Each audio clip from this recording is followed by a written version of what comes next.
Donald Trump is expected to be arraigned in person here in Washington, D.C. Thomas Jefferson tried to overthrow the government. We knew that for far too long, our economy has not worked. Breaking news, but not really. Donald Trump got arrested again yesterday, and nobody actually seems to care, which is fascinating. Kamala Harris talks about the economy. The Biden administration, according to new emails, apparently pressured Facebook into saying, quote unquote, the truth. And Al Sharpton, that silly, dumb man. All that and more coming up on this episode of Daily Caller Live. Thanks so much for tuning in. My name is Jobob. Daily Caller Live starts right now. Here we go. Might be the only brown guy on earth named Jobob. That is actually her name, Jobob.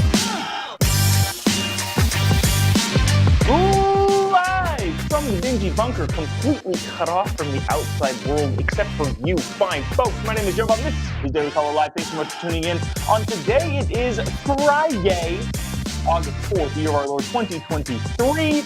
A lot of stuff happened yesterday. We'll get to a lot of it. I think it's fascinating that the former president of the United States was arrested and arraigned yesterday, and that's not the biggest story to me. We'll talk about it first, but the biggest story to me is this Biden administration official and probably Biden himself pressuring one of the social media companies to censor various news outlets, which is a fascinating story. But because of, I don't know, it seems like we should talk about this first. Talking about, again, first, Donald Trump getting arrested yesterday. Now, the only reason I really want to bring this up, because again, this almost has no bearing other than people looking at the country as some sort of banana republic, is that I heard a really interesting take the other day that I would love to share for you. But just kind of to lay out what happened yesterday, Donald Trump flew to Washington, D.C., was arraigned in the same courtroom as Jack Smith, his lead prosecutor, which a lot of news stations were like making a big deal of. Like CNN yesterday and obviously MSNBC were saying Donald Trump was in the same room as Jack Smith. How powerful a moment that would have been. And I'm like, yeah, I don't think that is what you think it is. If anything, he wouldn't have done this because regardless of how you think of Donald Trump shooting off his mouth in public, I think a guy who's probably been in a courtroom a lot of times in his business professional life probably is pretty restrained. But if he were him, if he decided to wave to Jack Smith and say, hey, this is going to be funny, you're going to have to watch, it's going to be really interesting, I think that would have been more of the pressure-heated reaction in the room. I don't think Donald Trump felt literally anything with Jack Smith being there other than this guy is such an annoyance. But that being said, the whole thing, I don't ever want to be a knee-jerk defender of a particular individual or idea or anything like that. I like looking at, okay, well, what actually happened here? Actually, there's a friend of mine who sent me something the other day, and he said, "Look at this," and I was like, "Yeah, what actually happened?" Because that apparently isn't part of the criteria for people sending stories along that they think are important. But anyways, I don't want to be a knee-jerk, well, I'm going to defend Donald Trump all the time. I actually think this second indictment, he might have some problems with. Now, are they big problems in terms of the scope of how damaged is the country because of it? Probably not really. But the second Mar-a-Lago documents indictment is just a crazy one in terms of, why did you do that, dude? Just give the stuff back. But also, like I said, I think at the time, I understand why he thought, yeah, nobody's ever going to get prosecuted because nobody ever gets prosecuted in this country. But anyways, that being said, this most recent indictment, the more everybody looks into it, including lefty lawyers, even Dan Abrams on, is it ABC, Dan Abrams? Their legal attorney, their legal commentator there was like, yeah, this is super thin. So the more people look at this, the more they're going, yeah, no. And I did. Okay, so here's what I thought was the most fascinating part about this, and this is I'm going to characterize a much longer perspective that I heard on a radio show yesterday. But somebody made the case that because the charges are what they are, defrauding the American people, which is, again, a hilarious, if you look at it in the context, it's hilarious. Hillary Clinton with starting the whole Russia investigation, literally defrauding the American people of tens of millions of dollars. All of the intelligence experts that signed on to the Hunter Biden laptop is definitely Russian information, defrauding America. Fauci defrauding America. Anyways, outside of all of that, the charges are basically trying to prove that Donald Trump knowingly lied about the election results in 2020 in order to disrupt the country's further goings on, the functioning of the country, which is, by all accounts, including lefties, damn near impossible to prove. Now, the benefit is the jury is in Washington, D.C., and because this is a political trial, as most people have admitted, the politics, would play a factor in that. But also keep in mind, is it McDowell? What was the guy's name? Jack Smith also famously prosecuted, I think, the Virginia former governor in Washington, D.C., got a conviction, and then that conviction was overturned unanimously in the Supreme Court, including all of the liberals, all of the conservatives voting together to say this particular case was hogwash. You're an idiot. I may have added that last part. But the characterization of the idea that I heard on the show yesterday was this.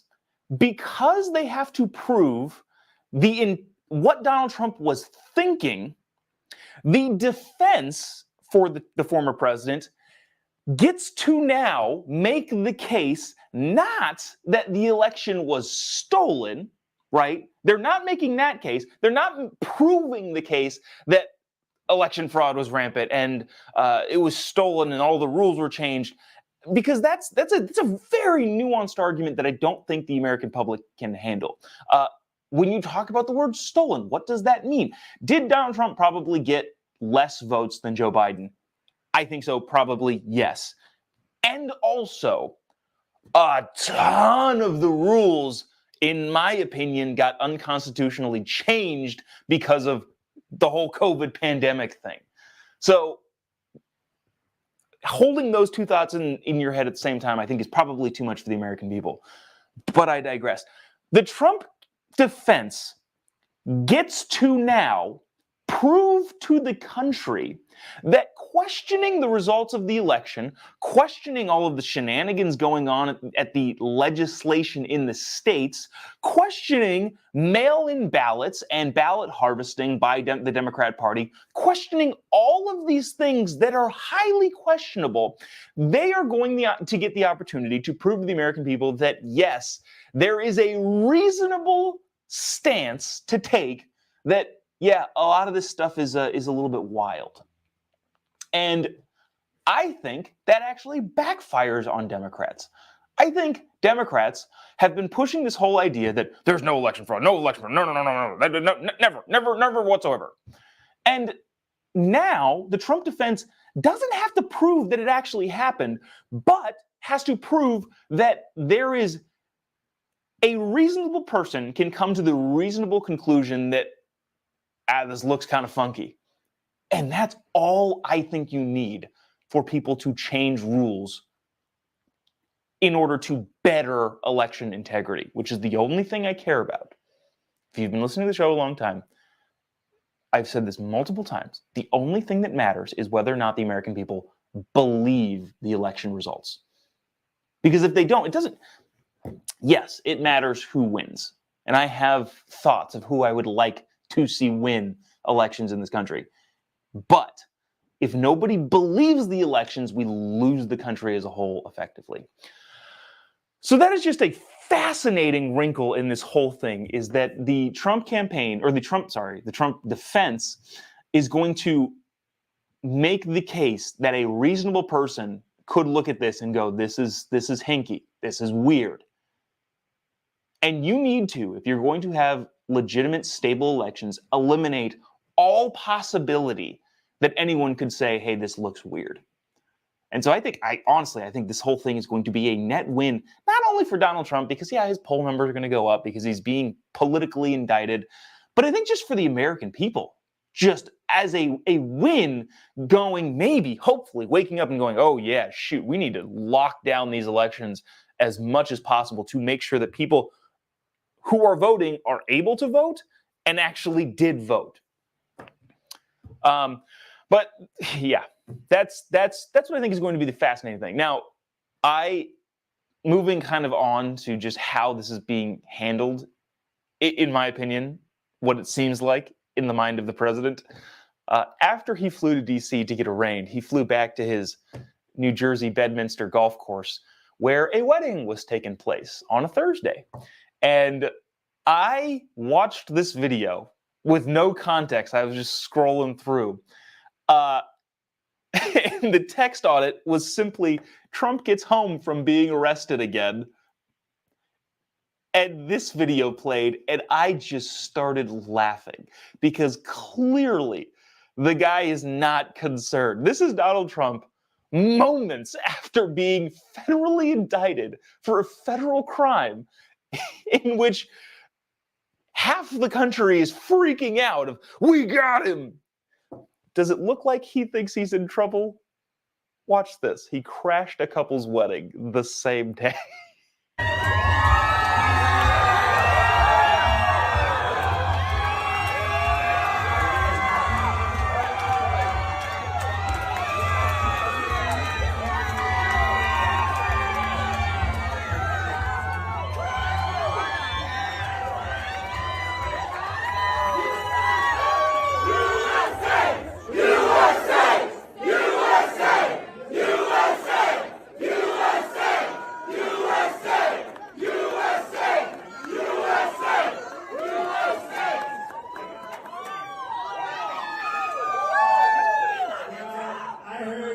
About this the is totally beautiful, and you're even more beautiful. So, okay, I just, I don't know. I probably let that run longer than I probably needed to, but there's a little bit more of it. It doesn't matter what he's saying. The guy flies to D.C., is at the epicenter of what seems to be the formation of a banana republic, being prosecuted for your politics. The current guy the current guy's Justice Department throwing an absurd indictment at the former guy who is looking to be the future guy. And he shows up, he goes back home, and he's like, oh, there's a wedding? I'll go crash the wedding. And then the fallout of all that, too. If Donald Trump, I guess, shows up to your wedding that you're having at one of his properties, you just give him a microphone. Like, I think it's great. I mean, I would do the same thing, but, like, nobody handed that to him. He just had it in his head. He's like, I'm going to that wedding. Walks in, has a microphone, starts riffing, says, I've heard so much about this couple. He is not. I don't know. I thought that was absolutely hilarious. But we'll move on. We'll move on from this onto what I actually think is the bigger story of the day. Now, you may be thinking, well, the former president of the United States getting arrested again is a huge story. I actually don't think so. Given the context and all of the things that I laid out in the last several minutes, I think this is actually a bigger story. New emails have surfaced, and I'm going to read quite a bit from Jim Jordan's Twitter feed. New emails surfaced that revealed, as a part of a subpoena into internal notes, revealed that the Biden administration was pushing hard against Facebook for their version of the truth to be shown in feeds by the Facebook algorithm. And not only that, they literally, and I'll read this right here, were telling Facebook to suppress certain outlets and certain people.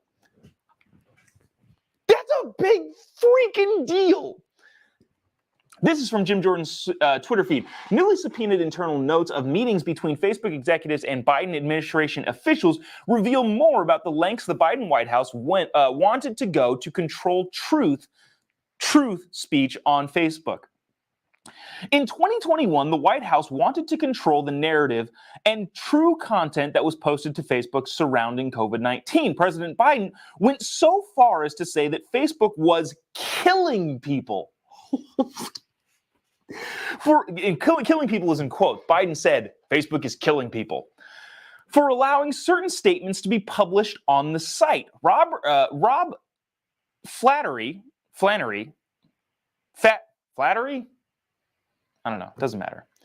Rob Flattery, President Biden's then Director of Digital Strategies, reportedly put pressure on Facebook to explain its content decisions. This is an email sent by Rob, the Biden administration official. 3 things. We have to explain to President Ron, people... We have to explain to President Ron, people, why is there misinformation on the internet? Bigger problem than Facebook. Where issues are, what interventions are, and how they're being executed.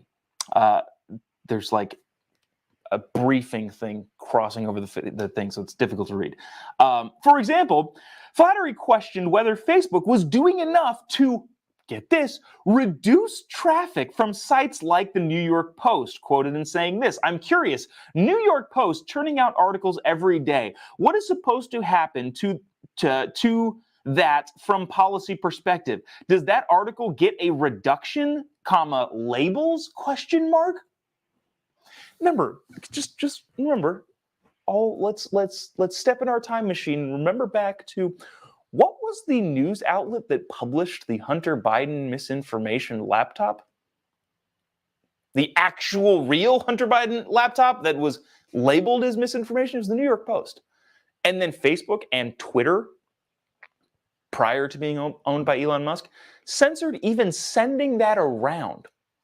And now we have here written proof that the Biden administration says, I'm curious. The New York Post is turning out articles every day. What is supposed to happen from a policy perspective? Does that article get reduction or any sort of labels? Wow. Jim Jordan continues and says, but that wasn't enough for the Biden White House. Flattery wanted Facebook to go a step further. He wanted Facebook to kick people off the site. The Biden White House's effort to censor opposing viewpoints only grew, so they upped the pressure. Flattery demanded that Facebook play ball, in quotes, and work with the Biden White House on censorship. He called it his dream. My dream is for Facebook to play ball. That's an actual email from the subpoenaed emails from the White House. But that's not all. The Biden White House wanted to control what you saw on Facebook. They questioned whether Facebook could change its algorithm so users saw more posts from the New York Times and less from the Daily Wire and Tomi Lahren, friend of the show. Rob said, I'm reading the actual email, which is difficult to read because of the watermarks on it. But Rob Flattery said this, if you were able to change the algorithm so people were more likely to see New York Times, Wall Street Journal, and other authoritative news sources over Daily Wire, Tomi Lahren, polarizing people, wouldn't you have the mechanism to check the material impact? Dang, man.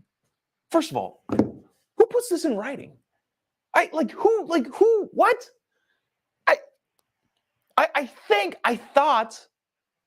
guess I don't know, but I assumed that if you're going to say stuff like this, call him, do it on the phone. Don't put it in an email. I feel like I've watched enough crime/government/spies shows that this is like rule number one. Like, did anybody watch House of Cards? Like, you don't say this in writing. That I think is the most interesting part to me. Is the idiocy of putting this down on paper, digital paper, in an email. You know, there's quite a bit more of this, but wow, shoot. I gotta continue. I was gonna stop, but this is too good. Excuse me. Jim Jordan goes on to say this. Why did they do that? Because they didn't think you were smart enough to decide for yourself. President Biden's head of strategic communications and public engagement for the COVID-19 response, Courtney Rao, mocked real America's ability to determine what was true and what isn't. And there's a big long email saying, effectively, somebody in rural Arkansas is too dumb to understand this, which is just, oh, that makes me so mad. Just Washington, D.C. and their elitist mentality. Jordan continues, Facebook knew it and had to act. One of the employees tried to explain to the White House that if the company couldn't remove content, it could at least contain it, all of that in quotes. But Flattery continued to press for more content moderation and control on so-called bad content. And of course, this is the culmination, Facebook caved. The company admitted to the White House that it reduced content for certain posts, even if the post didn't violate the company's terms and contained true information. Just read this post from a Facebook employee, and I will attempt to read through the watermarking. We attacked virtually every aspect through feed demotions. We removed content this is from the Facebook employee back to the White House. We remove content that can lead to imminent physical harm. For content that doesn't meet that threshold, we instituted borderline demotions. For example, someone sharing negative side effect post. Similarly, posts questioning whether you should get the vaccine under a mandate, whether it's government overreach. We demote those. We knew it. We knew. Okay, none of this is new information. We've known all of this stuff has been happening all along. But I feel like I should get that T-shirt that says, "Does anyone have any more conspiracy theories? All of mine came true." And my bigger, further question is, who puts this in writing? If you're being accused of this by pretty much half the country who's saying, hey, stop doing this, stop making us do this, stop suppressing this sort of information, don't put it in writing. We demote all of those. That's not false information, but it leads to a vaccine negative environment. When it comes to looking at COVID misinformation, it's a different approach. What we normally do is just remove or leave to fact checkers. Here, we introduced a middle ground. This is from July 16th of 2021, almost exactly 2 years ago. Holy cow. These new subpoenas, this is Jim Jordan continuing, these new subpoena meeting notes continue to show the Biden White House's desire to direct and control content on Facebook. More evidence, the censor control industrial complex. To be continued, he said. That, I think, is a bigger story than Donald Trump being arrested, considering the flimsiness of the crimes Donald Trump is being accused of. The administration going to what is supposed to be a platform that is just, well, it's just a platform. They don't control anything. That's why they're protected under, what is it, Section 290, 230? Whatever the online thing is that, well, no, people just post. We don't engage at all. The White House suppressing what I would call political speech on a platform that is not a publisher, that doesn't have the same responsibilities as a publisher, that's a bad look, on top of criminally going after your political opponents. Dang, man. That's wild. This is interesting. Just jumped in the comments. Luis says, this kid has no idea what he's talking about, but he's talking. I mean, at this point, I was just reading a thing. So that's, I don't know. That was the most recent comment that popped up. So I felt like I decided to bring that on. So I want to get to this before we hop off here for Friday. We're going to end on a fun note. There's a clip that I had of Kamala Harris because to kind of further reiterate the fact that lying isn't illegal. It's up to the public to use their discretion to what is a lie and what is not. But lying overall is not illegal. And Kamala Harris is a fantastic example of that. But instead, I would like to go to this. The Reverend Al Sharpton, who is 100% a diversity hire. You want to talk about affirmative action, you're looking at it because he is not a smart man.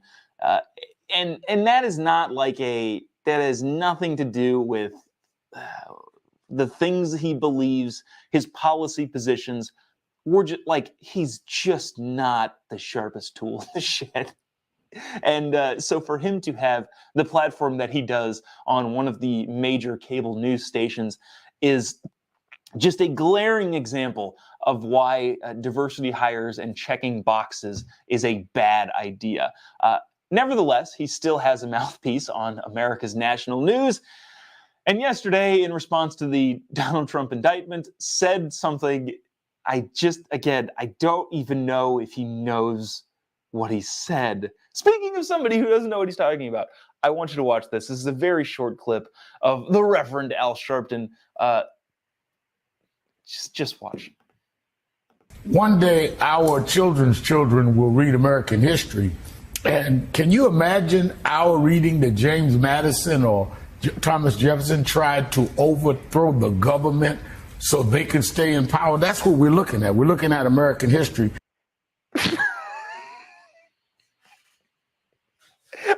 I don't need to actually explain that. I think I trust the intelligence of the people watching this show to know why this is effing hilarious. Now, the first part is, to make the claim that Donald Trump tried to overthrow the country to stay in power. Now, he was questioning election results, probably with, in his mind, legitimate concerns at the integrity of the election in 2020. So comparing something like that to overthrowing the government, and then the example, here I go, I'm about to explain why it was funny, even though I'm fully aware that everybody here already knows.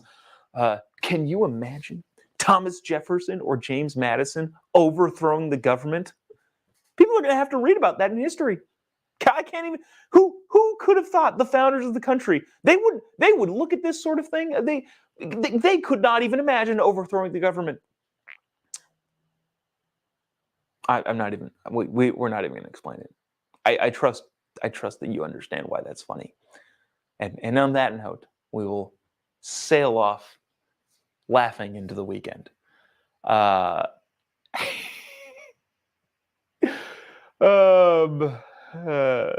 Somebody, let's read the comments, see if there's anybody.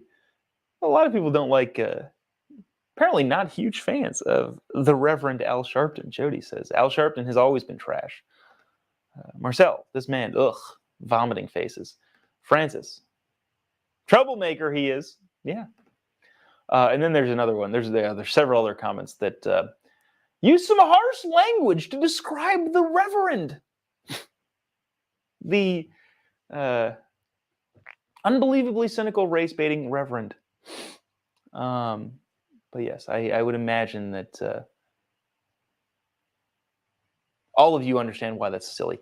So that'll do it for us today and for this week. Appreciate you sticking around, tuning in. No baby yet, which is a thing I think I was teasing. Teasing is probably not the right word.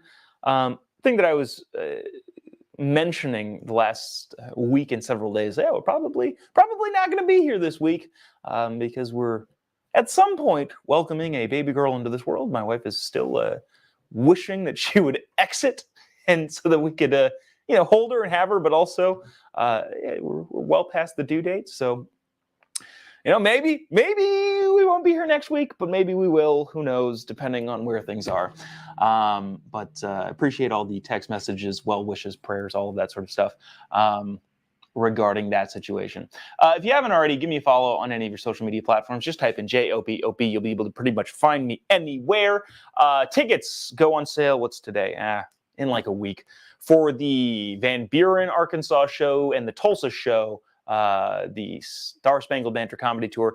Tickets are already on sale for the Fallbrook show. If you live in Fallbrook and would like to attend the funniest conservative comedy show in all of the land, as deemed by myself, you can just type in JOBOB. You'll be able to find me anywhere. You can buy tickets to the Fallbrook show.